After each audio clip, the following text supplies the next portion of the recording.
الحمد لله رب العالمين والعاقبة للمتقين والصلاة والسلام على أشرف الأنبياء والمرسلين أما بعد فأعوذ بالله من الشيطان الرجيم بسم الله الرحمن الرحيم قابل عزت احترام حاضرین مجلس، محترم مکرم سامعین کرام،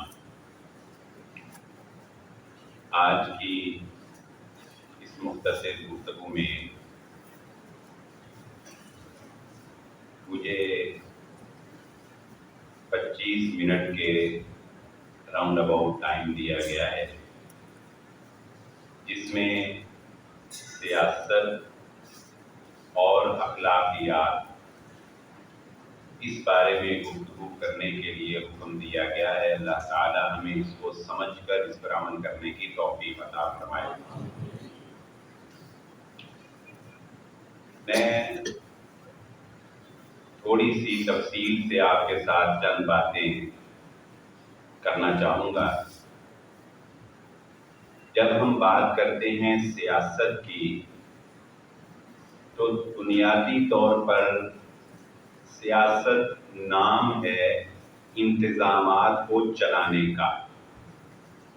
اس کا طریقہ کار کوئی بھی ہو سکتا ہے، وہ جمہوری طریقہ ہو سکتا ہے، وہ بادشاہی ہو سکتا ہے، وہ صدارتی نظام ہو سکتا ہے یا کوئی اور نظام، لیکن دراصل سیاست جسے کہا جاتا ہے وہ انتظامات کو چلانے کا ایک شعبہ ہے یا ایک ادارہ ہے۔ ہمارے ملک پاکستان کے اندر جمہوری طرز کا نظام حکومت ہے، جس کے تحت سیاست کی جاتی ہے اور جس کے تحت انتظامات کو چلایا جاتا ہے۔ سیاست کے دو بنیادی عناصر ہیں، ایک جن کو ہم سیاست دان کہتے ہیں، جو ہمارے لیڈر بنتے ہیں، جو عہدیداران بنتے ہیں، جو انتظامات کو چلاتے ہیں اور انتظامات کی کرسی پر بیٹھتے ہیں، اور اسی نظام کا دوسرا پارٹ ہوتے ہیں ہم جیسے عوام، جن کے لیے انتظامات کو چلایا جاتا ہے۔ عوام کے اندر تو اخلاقی جو گراوٹ ہے اس کی بات ہم بعد میں کریں گے۔ سیاست دانوں کے اندر اگر ہم اخلاق کی بات کریں تو سب سے پہلے سیاست دانوں کے اندر آپ کو ایک دینی بد اخلاقی نظر آئے گی، اس کے بعد آپ کو سیاست دانوں کے اندر کردار کی بد اخلاقی نظر آئے گی، اور تیسرے نمبر پر آپ کو سیاست دانوں کے اندر زبان کی بد اخلاقی نظر آئے گی۔ ان تینوں پہلوؤں پر میں الگ الگ سے آپ کے سامنے اسباب بیان کرتا ہوں، اور اسباب بیان کرنے کے بعد ہم انشاءاللہ اس کے حل کی طرف آئیں گے۔ سب سے پہلے تو اس بات کو سمجھ لیجئے، میں تھوڑا سا تاریخی تناظر میں آپ کے سامنے بات کرنا چاہوں گا کہ رسول اللہ صلی اللہ علیہ وآلہ وسلم کے دنیا میں تشریف آوری کے بعد اور ریاست مدینہ کے قیام کے بعد دنیا میں ایک طرف عرب خطے سے مسلسل اسلامی ریاست جو ہے وہ دنیا کے اوپر پھیلتی چلی گئی، حتیٰ کہ کیسر و کسریٰ اور اس کے بعد ترکی تک یہ حکومت اسلامیہ جو ہے اس نے اپنے پر پھیلائے، اور دوسری طرف روم کی ایک بہت بڑی طاقت فرانس، اٹلی، برطانیہ اور اس کے بعد آپ اس میں امریکہ کو بھی شامل کر لیں، ایک طرف اسلامی ریاست اپنا کام کر رہی ہے اور دوسری طرف ریاست روم جو ہے وہ اپنا کام کر رہی ہے۔ یہ دو الگ الگ ریاستیں جو ہیں دنیا کے اوپر دو بڑی طاقتوں کی صورت کے اوپر اپنی ریاست کو لے کر، اپنی عوام کو لے کر چل رہی ہیں۔ ہم اسلامی خلافت یا اسلامی ریاست کی بات نہیں کریں گے، بلکہ میں آپ کے سامنے چونکہ اس وقت جو غلبہ ہے وہ رومی ریاست جو ہے اس کا غلبہ ہے، یورپی ریاست کا غلبہ ہے، اور اسلامی ریاست جو ہے وہ مغلوب ہو چکی ہے، فلہذا ہم اس کی بات کریں گے اور اس کے اسباب آپ کے سامنے رکھیں گے۔ ہوا کیا ہے اصل میں ہوا یہ ہے کہ رومی ریاست کے اندر پوپ کی حکومت دوسری جنگ عظیم تک، اور یوں بلکہ کہنا چاہیے کہ 18ویں صدی تک رومی ریاست کے اندر پوپ کی یا پادری کی یا چرچ کی حکومت قائم تھی. یعنی ان لوگوں کے اوپر حکومت کرنے والا ایک پادری ہوتا تھا یا ایک چرچ ہوتا تھا. لیکن اس مذہبی حکومت نے لوگوں کو ناجائز طور پر اپنا شدید غلام بنا کے رکھا، جس کی چند ایک مثالیں میں آپ کے سامنے رکھتا ہوں. مثال کے طور پہ نمبر 1، عوام کو یہ باور کروایا گیا کہ پوپ جو ہے وہ ڈائریکٹلی خدا کا نمائندہ ہوتا ہے، فلہذا پوپ کسی بھی انسان کو جواب دہ نہیں ہے اپنے کسی بھی فعل کا. نمبر 1. نمبر 2، عوام کو اگر اپنے گناہوں کی معافی مانگنی ہے تو اسے خدا کے پاس جانے کی ضرورت نہیں ہے، بلکہ اسے پوپ یا پادری کے پاس آ کر اپنے گناہ کو بخشوا لینا چاہیے، اور اس کے لیے پوپ یا پادری کو کوئی معاوضہ جو ہے وہ مقرر کر دیا گیا جس کے تحت وہ عوام کے گناہوں کو معاف کرتا تھا. نمبر 3، پوپ اور پادری جو تھے ان کا تسلط اتنا گہرا تھا کہ عوام الناس کے اندر کسی کو یہ اجازت نہیں تھی کہ وہ پوپ یا چرچ کی اجازت کے بغیر کوئی کتاب بھی پڑھ سکے. کوئی سائنسی علوم یا اس کے علاوہ کوئی بھی ایسی کتاب جس سے اس کا ذہن چرچ کی غلامی سے آزاد ہو، وہ پڑھنے کی ریاست کے اندر عوام کو اجازت نہیں تھی. یہی کافی نہیں ہے بلکہ چرچ کی حکومت اتنی غالب تھی، یہ جنگ ہمیشہ سے ہی چرچ اور بادشاہوں کے درمیان جاری رہی ہے کہ عوام کے اوپر حکومت کون کرے گا. اس کی ایک آخری مثال میں آپ کے سامنے پیش کرتا ہوں کہ جس سے پوپ کی حکومت مغلوب ہوئی، بالکل پوپ کی حکومت کو گرا دیا گیا. وہ اس وقت ہوا جب پادریوں نے جنت کے ٹکٹ جاری کرنا شروع کر دیے. یعنی ان لوگوں نے عوام کو یہ باور کروایا عوام کی دولت اکٹھی کرنے کے لیے اور ایک بہت بڑا ٹیمپل بنانے کے لیے کہ اگر آپ لوگ جنت میں جانا چاہتے ہیں تو ہمیں پیسے دیں، ہم آپ کو جنت کے ٹکٹ جاری کرتے ہیں. یہی کافی نہیں ہے بلکہ اگر آپ اپنے پہلے سے مر جانے والے آباء و اجداد کو جنت میں پہنچانا چاہتے ہیں تو ان کے بھی ٹکٹ آپ ہم سے لے سکتے ہیں، حتیٰ کہ اپنی آنے والی نسلوں کے ٹکٹ بھی ہم آپ کو جاری کرتے ہیں. اب یہ ایک ایسا غلام، عوام کو غلام بنانے کا ایک منصوبہ تھا کہ ظاہری سی بات ہے کہ اس کے اندر ایک بغاوت کا عنصر عوام کے اندر پایا جانے لگا.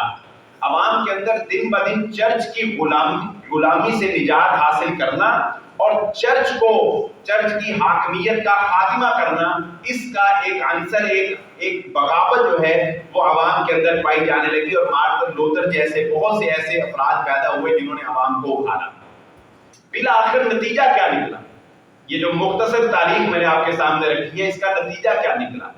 اس کا نتیجہ یہ نکلا کہ بالآخر یورپ کی نشت ثانیہ کا انقلاب وجود میں آیا اور عوام نے آزادی رائے کی آزادی چاہتے ہوئے اس بات کا اعلان کر دیا کہ ہمیں چرچ سے آزادی چاہیے. فلہذا آج کے بعد اگر کسی بندے کو مذہب سے کوئی سروکار ہے تو مذہب اس کا ذاتی مسئلہ ہوگا، ہم نظام حکومت میں مذہب کو مداخلت نہیں کرنے دیں گے.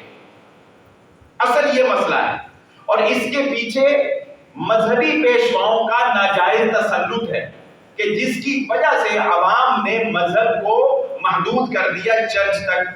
اب اس میں عوام فاتح ہو گئی، فلہذا 18ویں صدی کے بعد یورپ کی نشت ثانیہ کا دور شروع ہوتا ہے، اور یہ بات پوری طریقے سے طے پا جاتی ہے کہ آج کے بعد نظام حکومت میں، انتظامی امور میں، سیاست میں مذہب مداخلت نہیں کرے گا. مذہب کہاں تک محدود رہے گا؟ چرچ تک. یہ ایک پہلو ہے، اس کو آپ ذرا منیمائز کر لیجیے. یہاں سے آپ دوسرا فولڈر اوپن کیجیے، اور وہ دوسرا فولڈر اوپن کر کے میں آپ کے سامنے یہ بات رکھنا چاہوں گا کہ اب آئیے دوسری جنگ عظیم میں. یہ جیسا کہ میں نے شروع میں ذکر کیا کہ یہ دو ریاستیں چل رہی ہیں، ایک اسلامی ریاست اور ایک رومی ریاست. رومی ریاست یہ طے کر چکی ہے کہ آج کے بعد مذہب کا تعلق چرچ تک ہوگا یا کسی انسان کی ذات تک محدود ہوگا. بس نظام حکومت میں، سیاسی امور میں، انتظامات میں مذہب کو مداخلت کرنے کی اجازت نہیں ہے، یہ طے ہو چکا. اب آئیے ادھر اسلامی ریاست یا اسلامی خلافت جو 1400 سال سے چلی آ رہی ہے، جس کا آخری عنصر خلافت عثمانیہ ہے. دوسری جنگ عظیم کے اندر یہ خلافت ٹوٹ جاتی ہے. یہ خلافت ٹوٹتی ہے اور مسلمانوں کو ایک پلاننگ کے تحت چھوٹے چھوٹے خطوں کے اندر تقسیم کر دیا جاتا ہے کہ ایک بڑے خطے کے اوپر حکومت کرنے کے لیے مشکل قائم ہوگی، فلہذا ان کو چھوٹے حصوں کے اندر تقسیم کیا جائے۔ اب یہاں سے اسلام کی غلامی کا دور شروع ہوتا ہے اور روم کے تسلط کا دور شروع ہوتا ہے۔ فلہذا وہی فارمولہ، اس نقطے کو اگر آپ نے سمجھ لیا تو آپ کو سمجھ میں آ جائے گی کہ ہمارے سیاستدان دینی بد اخلاقی کیوں کرتے ہیں۔ اب چونکہ مسلمان مغلوب ہیں اور رومی، جن میں برطانیہ، یورپ اور امریکہ، ان تینوں کو آپ شامل کر لیں، جب میں لفظ روم بولوں تو اس میں آپ تینوں کو شامل کر لیں، ان لوگوں نے اب ان حکومتوں کو قائم کرنا تھا، ان لوگوں نے ہی ان کے حکمران منتخب کرنے تھے، ان لوگوں نے ہی اس اسلامی ریاست کے چھوٹے چھوٹے پارٹ کو چلانا تھا۔ فلہذا انہوں نے ان ممالک پر حکومت کرنے والوں کو پہلے دن سے یہ بات سمجھا دی تھی کہ تم اس صورت میں حکومت پہ رہ سکتے ہو جب تک تم حکومت میں مذہب کو آنے نہیں دو گے، مذہب کو داخل نہیں ہونے دو گے۔ اب ہمارے حکمران بیچارے مجبور ہیں، ان کو ڈبل گیم کرنی پڑتی ہے، یہ بیچارے مجبور ہیں، ان کو ڈبل کھیلنا پڑتا ہے۔ ڈبل اس طرح کھیلنا پڑتا ہے کہ اپنے آقاؤں کو، ان کو جن کو ہم انٹرنیشنل اسٹیبلشمنٹ کہتے ہیں، جو دوسری جنگ عظیم کے بعد سے ہمارے اوپر مسلط ہیں، ان کو یقین دلانے کے لیے کہ ہم آپ کے افکار یعنی سیکولرزم یعنی مذہب کو مسجد تک یا ذات تک محدود رکھنے کے لیے آئے ہیں اور ہم ریاست میں یا سیاست میں مذہب کو مداخلت نہیں کرنے دیں گے، ان کو یقین دلانے کے لیے ان کو مذہب کے بارے میں گاہے بگاہے نازیبا کلمات کہنے پڑتے ہیں۔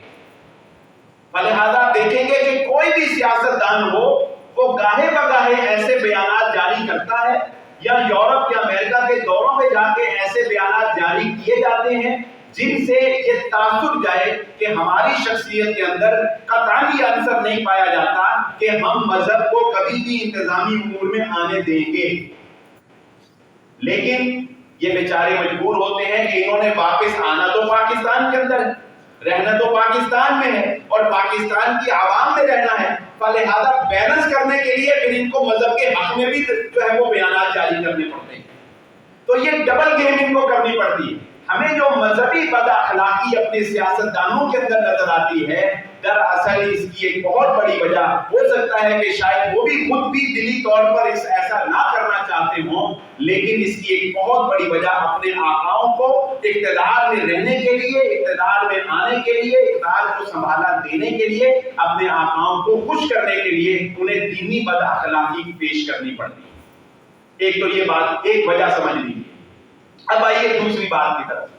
ہمارے اوپر مسلط حکمرانوں میں سے اکثریت کی تعداد ایسی ہے کہ جن میں آپ کو کردار کی بد اخلاقی بھی نظر آئے گی، اور کردار کی بد اخلاقی کی میں وضاحت نہیں کرنا چاہتا، آپ لوگ ماشاءاللہ سمجھدار ہیں، بخوبی سمجھ سکتے ہیں کہ کردار کی بد اخلاقی کیا ہو سکتی ہے۔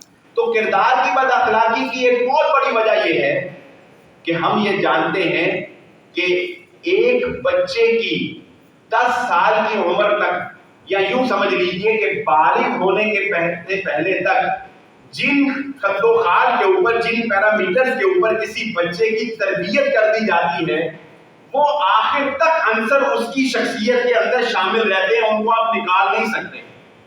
جو حیا آپ نے بچپن میں اپنے بچے میں پیدا کر دینی ہے وہ مرتے دم تک قائم رہے گی، اور اگر بچپن میں آپ نے اپنے بچے کو بے حیا بنا دیا تو یاد رکھیے اللہ کی کوئی اللہ کی خاص رحمت ہو، اسے ہدایت مل جائے، وگرنہ آپ مرتے دم تک اسے اس طرح کا با حیا نہیں بنا سکتے ہیں کہ جس طرح کا بچپن میں کسی کے اندر حیا پیدا کی جائے۔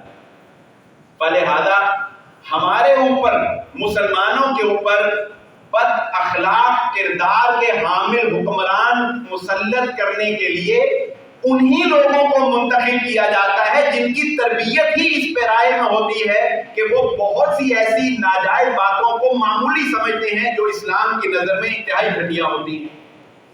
مثلا شراب نوشی کرنا، یا عورتوں کے ساتھ مخلوط ماحول کے اندر بیٹھنا، یا ایسا لباس پہننا جس کی اسلام اجازت نہیں دیتا۔ اس کو آپ گہرائی میں چلتے چلے جائیں تو آخر تک جو ہے وہ بہت سی بد اخلاقیاں آ جائیں گی۔ فلہذا اگر آپ ہمارے لیڈران کا وہ بچپن سے تربیت اور تعلیم کا ماحول دیکھیں تو آپ کو نظر آئے گا کہ یہ وہ لوگ ہیں جن کی پرورش، جن کی تعلیم و تربیت ہی اس نہج اور اس طریقے کے ساتھ کی گئی ہے.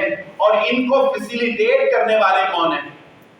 سہولیات ہمیشہ انسان کے کردار کو بگاڑتی ہیں، یہ بات یاد رکھیں. حضرت عمر بن خطاب رضی اللہ تعالیٰ عنہ جیسی شخصیت جو انتہائی قوی ایمان والے، اتنا مضبوط ایمان کے بڑے بڑے جو ہے وہ متزلزل ہو جاتے تھے، مگر حضرت عمر رضی اللہ تعالیٰ عنہ اپنی سادگی کے اوپر کبھی کمپرومائز نہیں کرتے. اس کے باوجود آپ دیکھیں گے کہ حضرت عمر رضی اللہ تعالیٰ عنہ جیسی شخصیت یہ کہنے پر مجبور ہو گئی کہ اسلام کا وہ وقت جب سہولیات کم تھی، ہمارا ایمان اور تقویٰ بہت بلند. جب فتوحات ہوئی اور اسلام میں ہمیں سہولیات میسر ہوئی تو ہمارے ایمان اور تقوی کا وہ معیار نہیں رہا جو اس سے پہلے تھا. ہم اس حالت میں بہت اچھے. تو سہولیات فراہم کرنے والے کون ہیں؟ یہ 5 اسٹار ہوٹلز کے اندر، 7 اسٹار ہوٹلز کے اندر سہولیات فراہم کرنا، سوئمنگ پول کی سہولیات فراہم کرنا، مخلوط ماحول کی سہولیات فراہم کرنا، یہ سہولیات فراہم کرنے والے پھر وہی آقا ہیں کہ جنہوں نے ان کو مسلط کیا ہے. لہذا اگر آپ ایک باکردار انسان کو لا کر سیاست دان میں انتظامی امور میں بٹھانا چاہیں گے تو کنٹرول اتنا مضبوط ہے کہ اس کو آنے نہیں دیا جائے، اس کو بیٹھنے نہیں دیا جائے گا. لہذا ان کو چاہیے ہی ایسا شخص جو بد اخلاق ہو کردار کے اندر. تیسری بات، زبان کی بد اخلاقی. زبان کی بد اخلاقی جو ہمیں نظر آتی ہے یہ تو نظام جمہوریت کا حصہ ہے، یوں سمجھ لیجیے. ہم جو رونا روتے ہیں کہ ہمارے سیاستدان زبان کے بڑے بد اخلاق ہو گئے ہیں اور طعن و تشنیع کے تیر ایک دوسرے کے اوپر برساتے ہیں، تو بھائی بات یہ ہے آپ اسلامی جمہوریہ پاکستان میں رہتے ہیں اور یہ بات ذہن میں بٹھا لیجئے کہ جمہوریت کا حصہ ہے بد زبانی کرنا. اور آپ کیا سمجھتے ہیں کہ آپ کا پارلیمنٹ یا آپ کی اسمبلی یا آپ کا حکمران یا آپ کا جمہوری نظام اپوزیشن کے بغیر چل سکتا ہے؟ بتائیے. اپوزیشن حکومت کا ایک لازمی حصہ ہے، ایک لازمی جز ہے. اور اپوزیشن کا کام کیا ہے؟ اپوزیشن کا کام ہے کیڑے نکالنا، تنقید کرنا. اپوزیشن کا کام ہے دوسرے کے اوپر کیچڑ اچھالنا، کسی کی اچھی بات کو بھی غلط کہنا. یہ اپوزیشن کا کام ہے. اور اتنے باکردار اور با اخلاق لوگ تو آسمانوں سے ہی اتر سکتے ہیں کہ جو کسی پر تنقید بھی بڑے ادب اور احترام کے ساتھ کرے، جو تنقید کرنے کے لیے بھی پہلے السلام علیکم کا آغاز کرے اور بعد میں بڑی الفاظی اور بڑی خطاطی اور بڑی خوش الہانی کے ساتھ گفتگو کرے. ایسے لوگ تو آپ کو شاید اس دور کے اندر آسمان سے اتارنے پڑے. یہ ممکن نہیں. لیکن یہ بد زبانی جو ہے اس کی ایک بہت بڑی وجہ یہ بھی ہے کہ دراصل یہ صحافت کا ایک اصول ہے، یاد رکھ لیجیے. میڈیا کا ایک اصول ہے. میں چونکہ تھوڑا بہت میڈیا سے وابستہ ہوں تو آپ کو ایک پتے کی بات بتا دیتا ہوں. یہ بات ذہن میں پلے باندھ لیں تو انشاءاللہ کبھی آپ کی کسی سے سیاست پہ لڑائی نہیں ہوگی. یہ بات میری ذہن نشین رکھ لیجیے. جتنا بڑا اس وقت دنیا میں دھوکہ میڈیا ہے، اس سے بڑا دھوکہ اور دنیا میں کوئی نہیں ہے. یاد رکھیں، اتنا بڑا دھوکہ ہے. آپ کو ایک شخص ہیلی کاپٹر سے چھلانگ مارتا ہوا نظر آتا ہے کہ نہیں؟ بتائیں، فلموں میں ڈراموں میں نظر آتا ہے نا. اگر آپ اس کو حقیقت میں دیکھیں تو وہ 2 فٹ سے چھلانگ مار رہا ہوتا ہے. حقیقت میں اس نے 2 فٹ سے چھلانگ ماری ہوتی ہے، لیکن آپ کو کیا نظر آ رہا ہے کہ وہ کہاں سے چھلانگ مار رہا ہے؟ وہ ہیلی کاپٹر سے چھلانگ مار رہا ہے. میں میڈیا سے وابستہ، آپ کو اگر میری بات پہ یقین ہو تو میں آپ کو بتا دیتا ہوں، 2 سیاستدان ایک میڈیا چینل کے اوپر ایک کرسی پہ بیٹھا ہے، ایک دوسری کرسی پہ بیٹھا ہے، پروگرام لائیو کر رہے ہیں اور وہ اس کو برا کہہ رہا ہے اور وہ اس کو برا کہہ رہا ہے. اور پروگرام ختم ہونے کے بعد وہ دوسرے کو پوچھتا ہے ان پہ پیزا کھان کتنے جانا ہے. بات سمجھے؟ لائیو پروگرام میں کیا کہہ رہے ہیں؟ تو بے ایمان. اور اس کے بعد وہ اس کو کہہ رہا ہے کہ تو بے ایمان. اور جب پروگرام ختم ہو گیا تو دونوں اٹھ کے ایک دوسرے سے گلے ملے اور پوچھا کہ پیزا کھانے جانا ہے. ویسے میں سمجھتا ہوں کہ یہ اسپورٹس مین اسپرٹ بھی ہے. یہ اسپورٹس مین اسپرٹ ہے. یہ سیاست کو وہ ایک گیم سمجھتے ہیں. آپ نے کیا دیکھا نہیں؟ انڈیا پاکستان سے زیادہ دشمنی بتائیں کسی کی ہو سکتی ہے؟ میچ ہارنے یا جیتنے کے بعد دونوں ایک دوسرے سے سلام لیتے ہیں کہ نہیں لیتے؟ بتائیں.